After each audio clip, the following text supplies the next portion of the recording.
নুরুল ইসলাম অধিকারী সাহেব হযরতের গুরুত্বপূর্ণ চাকরি পেশ করার জন্য বিনীত অনুরোধ জানাচ্ছি।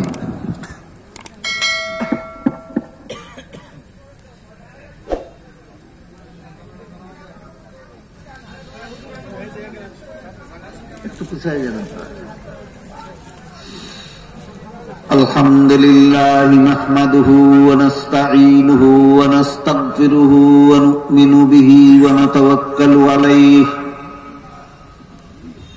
ওয়া নাউযু বিল্লাহি মিন শুরুরি আনফুসিনা ওয়া মিন সাইয়্যিআতি আ'মালিনা من يهده الله فلا مضل له ومن يضلله فلا هادي له ونشهد أن لا إله إلا الله وحده لا شريك له ونشهد أن سيدنا ونبينا ومولانا محمدا عبده ورسوله صلى الله تعالى عليه وعلى آله وأصحابه وبارك وسلم أما بعد فأعوذ بالله من الشيطان الرجيم بسم الله الرحمن الرحيم فلولا نفر من كل فرقة منهم طائفة ليتفقهوا في الدين ولينذروا قومهم إذا رجعوا إليهم لعلهم يحذرون وقال رسول الله صلى الله عليه وسلم من يرد الله به خيرا يفقهه في الدين أو كما قال عليه الصلاة والسلام শ্রদ্ধেয় সভাপতি হযরত উলামায়ে কেরাম, সম্মানিত সুধী সমাজ, দূর দূরান্ত থেকে আগত সর্বস্তরের মুসলমান ভাইয়েরা আমার ও আমার পর্দানিশীল মা ও বোনেরা, আমি আপনাদের এখানে পৌঁছার পরে দেখতে পারলাম এই মুবারক সমাবেশের আয়োজন টালিগঞ্জ কওমি উলামা পরিষদের পক্ষ থেকে করা হয়েছে। তাই আমার মনে হয় কওমি উলামা বলতে কি বোঝায়, কওমি উলামার ইতিহাস, ঐতিহ্য ও অবদান সম্পর্কে এখানেই আলোচনা হওয়া দরকার। আমি আপনাদের সামনে পবিত্র কুরআনের যে আয়াত তেলাওয়াত করেছি, সে আয়াতে আল্লাহ পাক রব্বুল আলামিন মাদ্রাসা শিক্ষা তথা ইসলামী শিক্ষা সফল হওয়ার জন্য তিনটি শর্ত আরোপ করেছে। তিন শর্তে ইসলামী শিক্ষা সফল হয়। তিন শর্তের কোন শর্ত ব্যতি রেখে ইসলামী শিক্ষা বিফল হতে বাধ্য। ধারাবাহিকভাবে কথাগুলি বোঝার জন্য আমরা প্রথমেই মনে রাখি, ইসলামী শিক্ষা সফল হয় কত শর্তে? তিন শর্তে। তিন শর্তের প্রথম শর্ত হল শিক্ষার সাথে দীক্ষা, জানার সাথে মানা, এলেমের সাথে আমল। বুঝে থাকলে একটু দয়া করে বলুন তো, কেউ যদি জানে কিন্তু মানে না, তাহলে তার জানা সফল না বিফল? বিফল। সুতরাং যে শিক্ষার সাথে দীক্ষা নাই, সেই শিক্ষা বিফল হতে বাধ্য। তাই আল্লাহ পাক রব্বুল আলামিন এই আয়াতে ইসলামী শিক্ষা সফল হওয়ার জন্য যে প্রথম শর্তটি আরোপ করেছেন সেটি হলো শিক্ষার সাথে দীক্ষা, জানার সাথে মানা। আয়াতের ব্যাখ্যায় মুফাসসিরিনে কেরাম লেখেন, যদি আল্লাহ বলতেন লিয়াতাআল্লামু, তাহলে শুধু শিক্ষা উদ্দেশ্য হতো, কিন্তু আল্লাহ লিয়াতাআল্লামু না বলে লিয়াতাফাক্কাহু বলে একথা শিক্ষা দিয়েছেন। ইসলামী শিক্ষাটুকুই শুধু আল্লাহর উদ্দেশ্য নয়, বরং আল্লাহ চান তোমরা ইসলামী শিক্ষার সাথে সাথে দীক্ষা গ্রহণ করো। তাই ইসলামী শিক্ষা সফল হওয়ার প্রথম শর্ত হইল শিক্ষার সাথে দীক্ষা। দ্বিতীয় শর্তটা হল ইসলামী শিক্ষা সঠিক না ভুল, দীক্ষা সঠিক না ভুল, ইসলামী এলেম, আমল, আকিদা শুদ্ধ না ভুল তা যাচাইয়ের জন্য এই ইয়াতাফাক্কাহু শব্দের মাধ্যমেই আল্লাহ আরেকটি শর্ত আরোপ করেছেন, সেটি হল আমার ইসলামী শিক্ষা শুদ্ধ না ভুল, আমার ইসলামী দীক্ষা শুদ্ধ না ভুল, আমার ইসলামী জীবনের যাবতীয় কর্মকাণ্ড শুদ্ধ না ভুল তা যাচাইয়ের জন্য হাদিস শরীফে রাসূল করিম সাল্লাল্লাহু আলাইহি ওয়াসাল্লাম দুটি আদর্শ মাপকাঠির উল্লেখ করে দিয়েছে। একটি আদর্শকে নবীর সুন্নত আর একটি আদর্শকে সাহাবায়ে কেরামের জমাত বলা হয়। সুতরাং আমার ইসলামী শিক্ষা শুদ্ধ না ভুল, আমার ইসলামী কর্মকাণ্ড শুদ্ধ না ভুল তা যাচাইয়ের জন্য যদি আমি নবীর সুন্নতকে আদর্শ মাপকাঠি রূপে মানতে রাজি থাকি, সাহাবায়ে কেরামের জমাতের আদর্শকে যদি মানতে রাজি থাকি, তাহলে আমার ইসলামী শিক্ষা সফল হবে। আর যদি আমার ইসলামী শিক্ষা দীক্ষা সঠিক না বেঠিক তা যাচাইয়ের জন্য নবীর সুন্নতকে অথবা সাহাবায়ে কেরামের জমাতকে আদর্শ মাপকাঠি বলতে রাজি না থাকি, তাহলে আমার ইসলামী শিক্ষা দীক্ষা সবটুকুই বিফল হতে বাধ্য।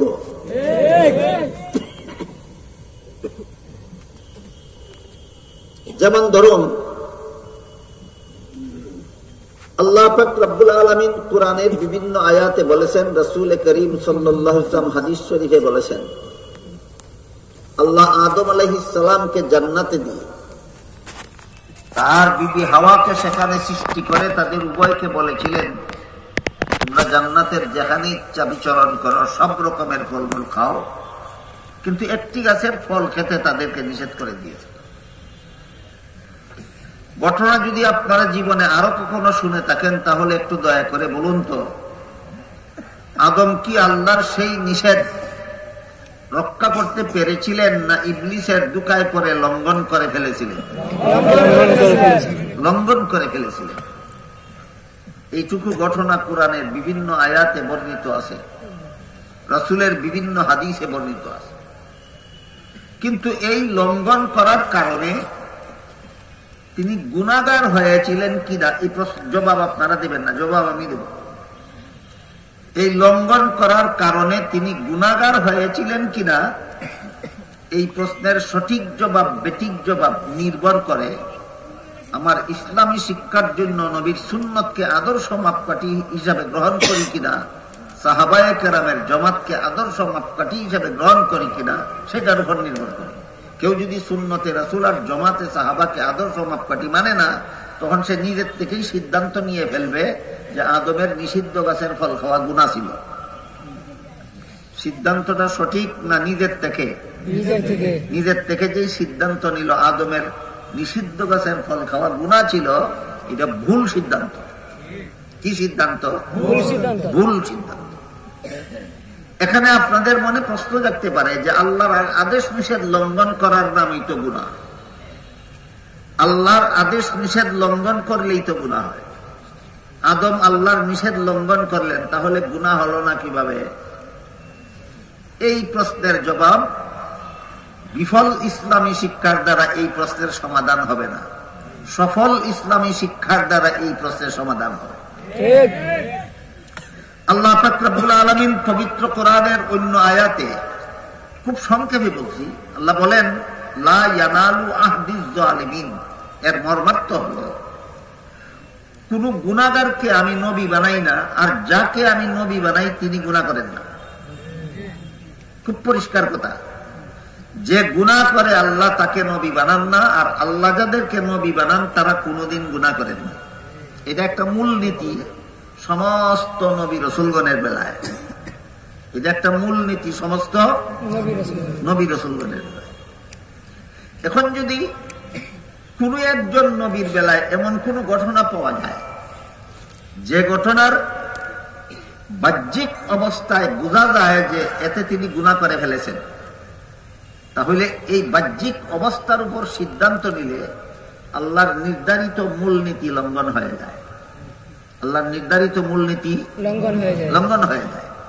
কাজেই কোন নবী রসুলের কোন ঘটনায় যদি এমন বিষয় পাওয়া যায় যে বিষয়ের দ্বারা তিনি গুনাহগার সাব্যস্ত হন, তখন সেই ঘটনাকে এমন ভাবে ব্যাখ্যা করে নিতে হবে যেভাবে ব্যাখ্যা করে নিলে আল্লাহর নির্ধারিত মূলনীতি লঙ্ঘন হয় না। আল্লাহর নির্ধারিত মূলনীতি লঙ্ঘন হয় না। এটাই নবীর সুন্নতের দ্বারা এবং সাহাবায়ে কেরামের জামাতের দ্বারা প্রমাণিত। এখানকার বিষয়টা দেখুন, একদিকে আল্লাহ একটা মূলনীতি নির্ধারণ করে দিয়েছেন, আমি কোন গুনাহগারকে নবী বানাই না, আর যাদেরকে নবী বানাই তারা কোনোদিন গুনাহ করেন না। বলুন তো এটা বিচ্ছিন্ন কোন নবীর ঘটনা না সকল নবীর বেলায় মূলনীতি? এটা সকল নবীর বেলায় একটা মূলনীতি। তখন আদম নবীর বেলায় যদি এমন কোন ঘটনা মূলনীতি বিরোধী পাওয়া যায়, নূহ নবীর বেলায় যদি এমন কোন ঘটনা মূলনীতি বিরোধী পাওয়া যায়, ইব্রাহিম নবীর বেলায় যদি এমন কোন ঘটনা মূলনীতি বিরোধী পাওয়া যায়, তাহলে ওই ঘটনাগুলিকে মূলনীতি লঙ্ঘন করে ব্যাখ্যা করতে হবে না মূলনীতি বজায় রেখে ব্যাখ্যা করতে হবে? এটা সুন্নতে রাসূল এবং জামাতে সাহাবার আদর্শ। এটা সুন্নতে রাসূলের আদর্শ, এটা জামাতে সাহাবার আদর্শ, যে আল্লাহর নির্ধারিত মূলনীতি, যেই মূলনীতি সামগ্রিক মূলনীতি বজায় রেখে বিচ্ছিন্ন ঘটনাকে এমন ভাবে ব্যাখ্যা করো যেভাবে ব্যাখ্যা করলে ঘটনাও ঠিক থাকে, মূলনীতিও ঠিক থাকে। ঘটনাও ঠিক থাকে, মূলনীতিও।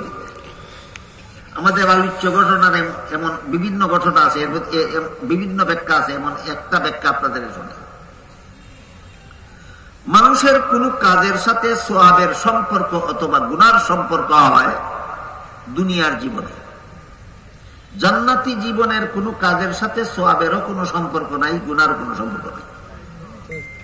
এটাও আর একটা মূলনীতি।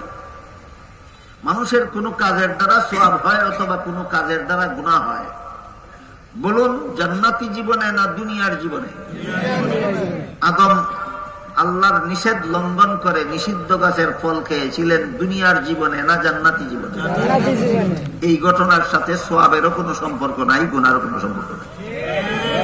সুতরাং আদমের নিষিদ্ধ গাছের ফল খাওয়া গুনাহ ছিল না। এই ব্যাখ্যা মতো ঘটনাও ঠিক থাকে, মূলনীতিও ঠিক থাকে। এইটা হলো সুন্নতে রাসূল এবং জামাতে সাহাবার আদর্শ। সুতরাং কুরআন হাদিস থেকে আপনি আদম হাওয়ার ঘটনা যাই শিখলেন, যদি সুন্নতে রাসূল এবং জামাতে সাহাবার আদর্শ মতো ঠিক শিখেন, তাহলে আপনার ইসলামী শিক্ষা শুদ্ধ, আপনার ইসলামী দীক্ষা শুদ্ধ। আর যদি সুন্নতে রাসূল এবং জামাতে সাহাবার আদর্শ ব্যতি রেখে আপনার ব্যক্তিগত মতে যদি কুরআন হাদিসের শিক্ষা দীক্ষা গ্রহণ করেন, আপনার শিক্ষা বিফল হতে বাধ্য, আপনার দীক্ষা বিফল হতে বাধ্য। এই গেল ইসলামী শিক্ষা সফল হওয়ার দ্বিতীয় শর্ত, যে এখানে সুন্নতে রাসূল এবং জামাতে সাহাবাকে ইসলামী শিক্ষার শুদ্ধ অশুদ্ধ যাচাইয়ের জন্য মাপকাঠি রূপে গ্রহণ করতে হবে। 3 নম্বর শর্ত হলো, আল্লাহ বলেন ওয়াল ইউনজিরু কওমাহু। এর মর্মার্থ হলো ইসলামী শিক্ষায় শিক্ষিতদের কর্মজীবনের একমাত্র দায়িত্ব আল্লাহ চিহ্নিত করে দিয়ে বলেন, গোটা জাতিকে জাহান্নাম থেকে বাঁচার পথ দেখাও। মানব জাতিকে জাহান্নাম থেকে বাঁচার পথ দেখানি ইসলামী শিক্ষায় শিক্ষিত আলেমগণের দায়িত্ব। যে সমস্ত আলেমগণ গোটা মানব জাতিকে জাহান্নাম থেকে বাঁচার পথ দেখাবার দায়িত্বকে নিজের জীবনের সাধনা হিসেবে গ্রহণ করেন, তাদের ইসলামী শিক্ষা সফল। তাদের ইসলামী শিক্ষা সফল। আর কেউ যদি ইসলামী শিক্ষায় শিক্ষিত হয়ে মানব জাতিকে জাহান্নাম থেকে বাঁচার পথ দেখাবার কোন দায় দায়িত্ব অনুভব করেন না, তাইলে তার ইসলামী শিক্ষা বিফল হতে বাধ্য। এতক্ষণে আমি আপনাদের সামনে পবিত্র কোরআনের আয়াতে উল্লেখিত ইসলামী শিক্ষা সফল হওয়ার 3 শর্ত উল্লেখ করেছি, পেশ করেছি। প্রথম শর্ত হইল শিক্ষার সাথে দীক্ষা থাকতে হবে। দ্বিতীয় শর্ত হইল শিক্ষা দীক্ষা শুদ্ধ না ভুল তার যাচাইয়ের জন্য সুন্নতে রাসূল এবং জামাতে সাহাবাকে আদর্শ মাপকাঠি রূপে গ্রহণ করতে হবে। তৃতীয় শর্ত হলো ইসলামী শিক্ষায় শিক্ষিতরা এদের কর্মজীবনের দায়িত্ব হবে গোটা মানব জাতিকে জাহান্নাম থেকে বাঁচার পথ প্রদর্শন করা। বুঝে থাকলে এবার একটু দয়া করে বলুন তো, আল্লাহ কোরআনের আয়াতে ইসলামী শিক্ষা সফল হওয়ার জন্য কতটি শর্ত আরোপ করেছেন? 3 শর্ত। এই 3 শর্তের কোন শর্ত পাওয়া না গেলে সেই ইসলামী শিক্ষা দীক্ষা সবটুকু বিফল হতে বাধ্য। কি হতে বাধ্য? বিফল হতে বাধ্য। এরপর বর্তমান দুনিয়ার মানুষের সমাজে আমরা যদি লক্ষ্য করি তাহলে দেখতে পাই যে 3 শর্তে ইসলামী শিক্ষা সফল হওয়ার জন্য আল্লাহ কোরআনে আরোপ করে দিয়েছেন। ইসলামী শিক্ষা সফল হওয়ার এই 3 গুণ সন্তোষজনকভাবে একমাত্র কওমি মাদ্রাসায় পাওয়া যায়। কওমি মাদ্রাসায় ছাত্রদেরকে শিক্ষায় অবহেলা করলে যেভাবে শাসন করা হয়, আমলে অবহেলা করলে সেইভাবেই শাসন করা হয়। আমার জানা মতো বর্তমান দুনিয়াতে একমাত্র কওমি মাদ্রাসা ছাড়া এমন কোন ইসলামী শিক্ষা প্রতিষ্ঠান নাই যেখানে ছাত্ররা শিক্ষা গ্রহণে অবহেলা করলে যেই রকম শাসন করা হয়, আমলে অবহেলা করলেও সেই রকম শাসন করা হয়, এমন কোন শিক্ষা প্রতিষ্ঠান নাই কওমি মাদ্রাসা ছাড়া। সুতরাং প্রথম শর্ত সন্তোষজনকভাবে কওমি মাদ্রাসায় পাওয়া যায়। দ্বিতীয় শর্ত, আমার এলেম সহি না গলত, আমার আমল সহি না গলত, আমার আকীদা সহি না গলত, এটা যাচাইয়ের জন্য সুন্নতে রাসূলকে আদর্শ মাপকাঠি রূপে গ্রহণ করা এবং জামাতে সাহাবাকে আদর্শ মাপকাঠি রূপে গ্রহণ করা, এই শর্তের মধ্যে সম্পূর্ণ 16 আনা অটল থাকলে কওমি আলেমগণ আছে। কওমি আলেমগণ নিজেদের এলেম সহি না গলত, নিজেদের আমল সহি না গলত, নিজেদের আকীদা সহি না গলত যাচাইয়ের জন্য নবীর সুন্নতকে এবং সাহাবায়ে কেরামের জামাতকে আদর্শ মাপকাঠি মানেন। আর এই 2টা জিনিসকে যারা আদর্শ মাপকাঠি মানে তাদের নাম ওই আহলে সুন্নাত ওয়াল জামাত। তাদের নাম ওই আহলে সুন্নাত ওয়াল জামাত। আমাদের সমাজে এমন যথেষ্ট পরিমাণ লোক পাওয়া যায় যারা নিজেদেরকে নিজেরা আহলে সুন্নাত ওয়াল জামাত বলে আকাশ পাতা চিৎকার করে, কিন্তু জানেই না আহলে সুন্নাত ওয়াল জামাত কিভাবে হয়। তাহলে ওরা কি জেনে শুনে আহলে সুন্নাত ওয়াল জামাত না তালে তালে?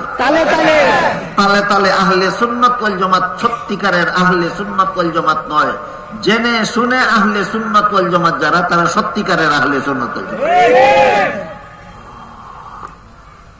আপনারা যাচাই করে দেখতে পারেন, আমার এলেম সহি না গলত, আমার আমল সহি না গলত, আমার আকীদা সহি না গলত, এটা যাচাইয়ের জন্য কওমি মাদ্রাসা শিক্ষিত আলেমগণই সুন্নতে রাসূল এবং জামাতে সাহাবাকে আদর্শ মাপকাঠি রূপে গ্রহণ করতে প্রস্তুত।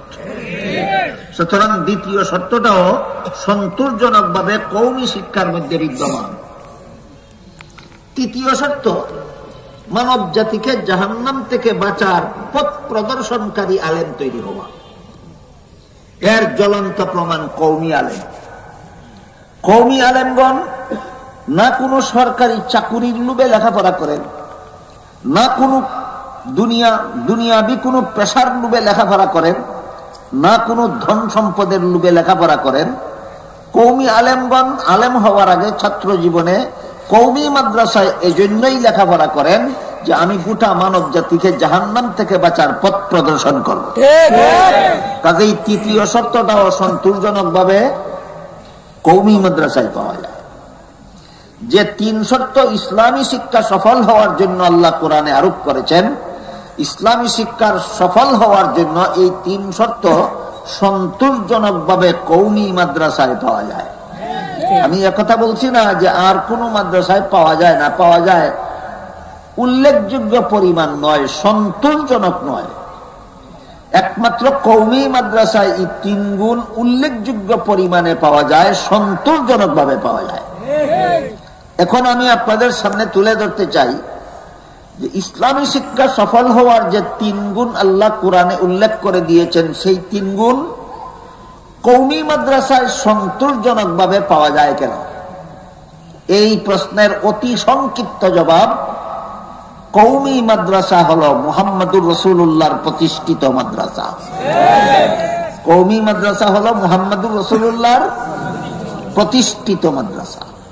এখানে একটা জটিল প্রশ্ন আছে, সেটা হলো মুহাম্মদুর রাসূলুল্লাহ সাল্লাল্লাহু আলাইহি ওয়াসাল্লাম আজ থেকে প্রায় ১৫০০ বছর আগে পৃথিবীর থেকে বিদায় হয়ে গেছে, আর উপমহাদেশের সমস্ত কওমি মাদ্রাসার প্রথম মাদ্রাসা দারুল উলুম দেওবন্দ মাদ্রাসা মাত্র প্রায় ১৫০ বছর আগে প্রতিষ্ঠিত হয়েছে।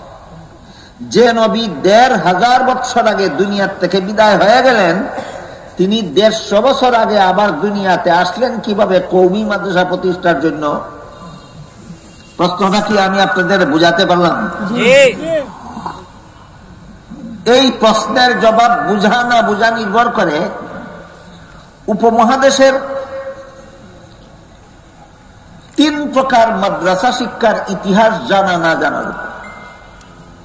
উপমহাদেশের ইতিহাসে ৩ প্রকার মাদ্রাসা শিক্ষার বিবরণ পাওয়া যায়।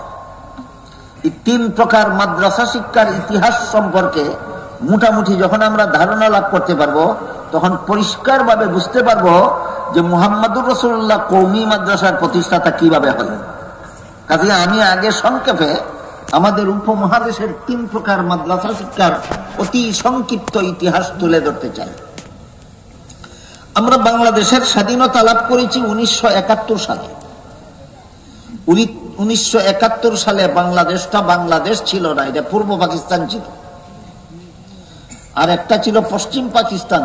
এই দুই পাকিস্তানের দুই প্রদেশে মিলে ছিল পাকিস্তান। সেই পাকিস্তানের স্বাধীনতা আমরা লাভ করেছিলাম ১৯৪৭ সালে। ৪৭ সালের আগে না পূর্ব পাকিস্তান ছিল, না পশ্চিম পাকিস্তান ছিল, না বাংলাদেশ ছিল। বর্তমান বাংলাদেশ, পাকিস্তান, ভারত তিনটা এক দেশ ছিল, নাম ছিল উপমহাদেশ। ১৯৪৭ সালের আগে যে উপমহাদেশ ছিল